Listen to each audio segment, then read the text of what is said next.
Okay, so I'm starting out on this screen because this is what you're going to need to know how to do first is take like snip screenshots. So on our computers, it's the Windows Shift S, and I put this into a Google Doc for you that I'm going to share with you too in case you forget.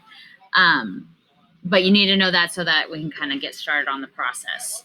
So usually when we have a PDF, it comes in on our Adobe. So if you just pull up whatever the worksheet or worksheets are that you're wanting to turn into an assignment, I would say putting it up there would be a good idea. I have two versions because I know you said yours is more than one, but this one was just an easy one to use because I can show you how the text boxes work eventually. This might not be how your computer grabs it or like is viewing it, but you want to make sure to be able to view the worksheet that you are wanting to actually put into, in the assignment.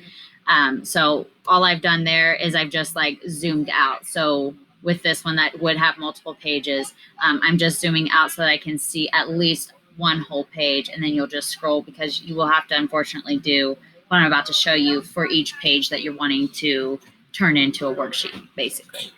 So if I've got this iCivics worksheet, I'm going to screenshot just one page at a time. So I'm going to go the Windows Shift S. My whole screen's going to go dark, well, like gray.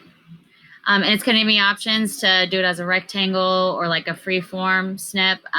We know that we want it to be, what is this one actually?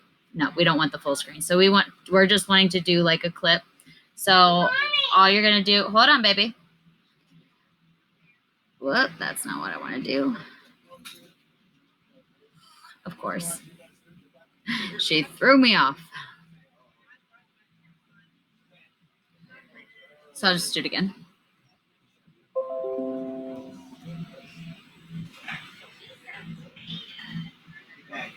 So I'm going to grab the worksheet that I am wanting to add. And go ahead and click on that message that pops up in your right-hand corner. If you miss it, if it disappears before you get to do anything with it, this is just an app that's on your regular computer. So you hit the Windows button, you'll find it. If you scroll down to the S's, you'll find this Snip and Sketch app. So when you've got it up here, what's nice about this is if there is something you want to highlight or change kind of about the look of the worksheet, you can do that here. So like if I wanted to highlight some important direction, you can do that. But once you have, your screenshot of the worksheet you wanted to change into, be editable, you're now going to save as. And actually, I need to make sure. I made this mistake last time when I used the highlight tool. If you accidentally mark something up over here, it is not going to work like you want it to. So make sure that there's nothing that you've accidentally clicked over here because you just want it to be the worksheet. So we're going to save as. Not joking about this speed. And I'm just going to call it iCivics. You probably want to save it to your pictures.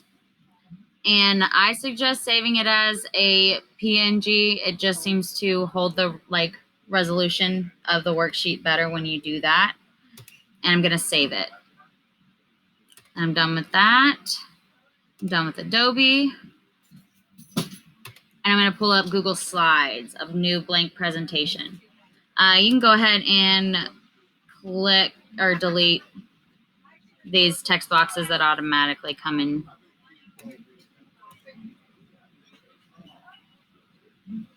You can do this at any time, but I'll just do it because it bothers me. Okay, so I got a blank slide, and now we need to change the dimensions of the slide. So you're going to go to File.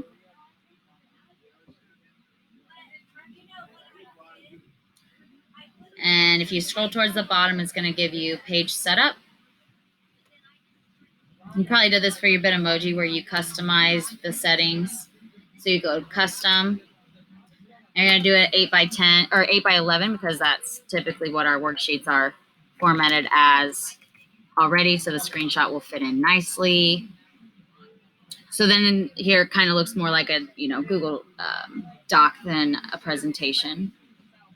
Now you're going to turn that image that we just created into the background so that the students can't grab onto it and move anything around. So then all your text boxes and all that will be all messed up. So you want to insert it as a background. Choose image. You're going to browse. You're going to have to upload it from your computer. I just saved it as iCivics. There it is. So I select it. I'll open it. Hold on 1 second, baby. Hold on 1 second.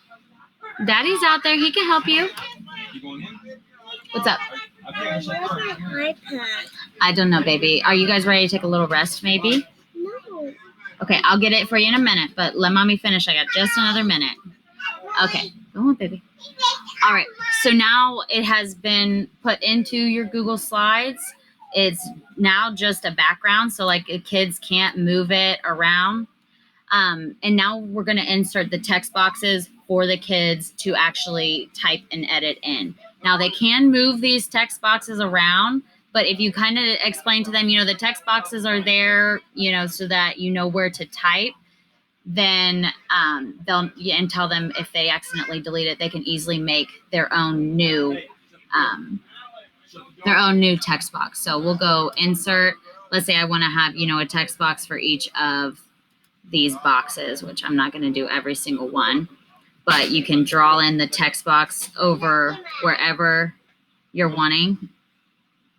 And then so that the kids know, I would put type here.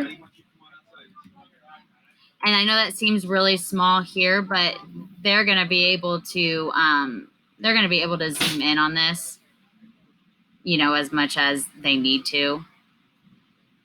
They might want to go 100%. So when they're actually going to do the worksheet, they'll be able to, get in there a little bit better. If it's a small box like this, you might want to change, what the inherit size is or whatnot. So it kind of just depends what type of worksheet you're doing. If it's more of a blank space, then you can just make a big text box, but you're creating the field for them to type in. Then once you have gotten, you're going to have to do that with each of the pages. You're going to have to, at the minimum, save all the snippets individually.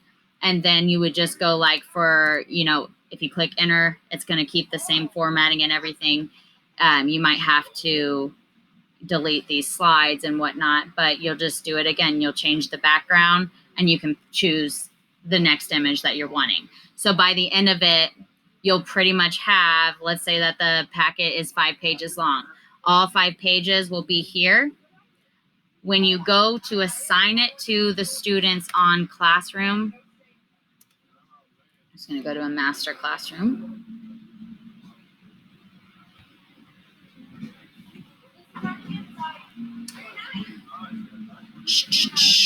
I'm so sorry for this lag. This is going to be annoying, I'm sure, to watch, but we'll get it.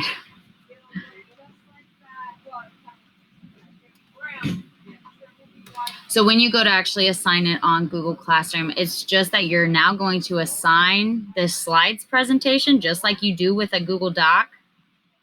And you're going to make a copy for each student, just like you do when you have a worksheet that's a Google Doc. They'll still have the option to turn it in just like a Google Doc. So if I'm going to create a slides assignment, you'll just do create.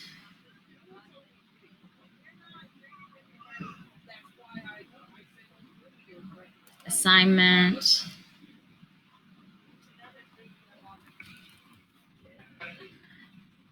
You'll add from your drive. Especially if you just got finished with it, it should be in your recents. But you know how to look for it anyways now.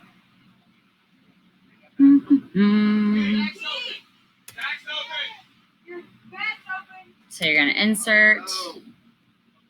And now it's the slides. Remember, it goes to students can view, but you're going to want to make a copy for each student.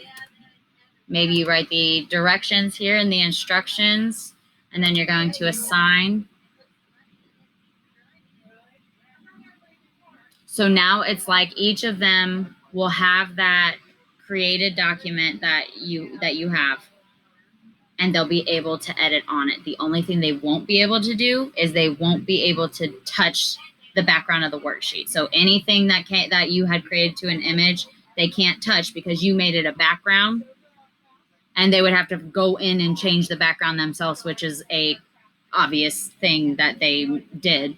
So they knew what they were doing. So it is in fact a worksheet now. They can't mess with it. And the only thing you definitely need to remember to do is put in those text boxes, unless you want to teach them to put in their own text boxes when they want to answer. But it's usually easier for you to put it there, so it kind of directs them to, when it says that type here, they're going to remember to type here. Sometimes I'll put that text box as maybe a different color, so that they know, like, this is where you actually put your answer. Maybe you highlight it in yellow, or fill that text box with yellow. This is what I would mean with that. Like that text box that I had here. Let's say, yes, I already wrote type here, so they should kind of get the picture, but maybe you want to fill it with like a really light yellow color, so that they know. Maybe that's like every worksheet you do, you have that light yellow color is where they're going to, put their answers. So hopefully that helps answer your question. If you have any questions, it'd probably be easier for me to show you on Monday. But I hope this helps. Have a good weekend.